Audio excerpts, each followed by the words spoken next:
Oui, merci cher journaliste pour la troisième question. Je ne trouve même pas, je ne sais même pas qu'est-ce que je pourrais répondre à cette question parce que c'est très bien. C'est une bonne question. Pourquoi est-ce que William Branham, dans d'autres citations, que vous le dites, que ce que vous êtes en train de dire à vous, que dans son enfance, il était Dieu, tout ça, ben, ça, je pourrais même répondre sans même lire. Vous savez, cher journaliste, lorsque d'abord, pour commencer, lorsque le mage, on vit 3 étoiles se croiser, parce que c'est là que vous allez revenir. Lorsqu'ils ont vu les 3 étoiles se croiser, William Branham dit dans la brochure intitulée Cadeau à Mayotte. William Branham dit le paragraphe, je pense c'est le paragraphe 44, quelque chose comme ça.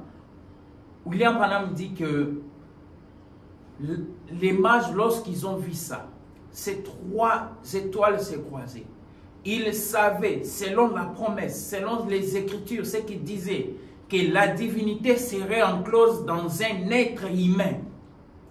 Et cela s'est croisé à la naissance de Jésus-Christ.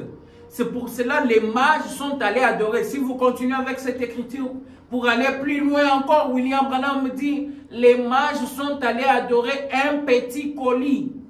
C'est Frère Branham qui l'a dit. Un petit colis qu'ils sont allés adorer. Ils savaient que la divinité serait enclose dans un être humain. Mes chers pasteurs musiciens, aujourd'hui, un certain 6 avril 1909, à 5 heures du matin, au-dessus les 3 étoiles se croisent. Et au moment où ces 3 étoiles se croisent, un enfant naît. Et quand il naît, il n'a pas attendu qu'il soit lavé dans les fleuves Jourdain pour qu'il ait la colonne de feu. Non! Simplement son corps, lorsque le corps est sorti sur la terre, ça a déchiré le ciel. La colonne de feu qui était répartie depuis des années, qui ne se faisait plus voir devant l'œil humain, cette colonne de feu a été obligée de revenir sur la terre. Elle a été obligée de revenir sur la terre. Vous savez pourquoi est-ce qu'elle a été obligée de revenir sur la terre?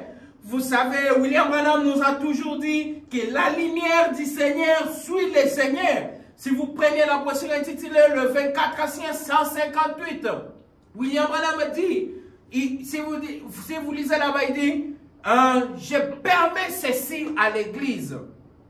Il commence d'abord, René, tu peux arrêter l'enregistrement. Non, je voulais dire, continue d'enregistrer. Je permets ceci à l'église. La lumière du Seigneur suit le Seigneur et c'est le Seigneur. Amen. Lorsque ce corps est sorti, la lumière a été obligée de suivre le Seigneur. Même si les mondes ne peuvent pas témoigner, mais l'ange est venu témoigner. L'ange est venu dire à Branham comment l'ange est venu à moi et sa commission. Le paragraphe 71. L'ange est venu lui dire, Branham, je suis envoyé de la présence du Dieu Tout-Puissant pour te dire que ta naissance particulière est étrange. Mais même si le monde ne peut pas témoigner, même si le pasteur musicien, je ne connais même pas son nom, je ne m'intéresse même pas à lui. Je ne m'intéresse même pas à lui. Même si lui ne peut pas témoigner, l'ange du Seigneur est descendu pour témoigner.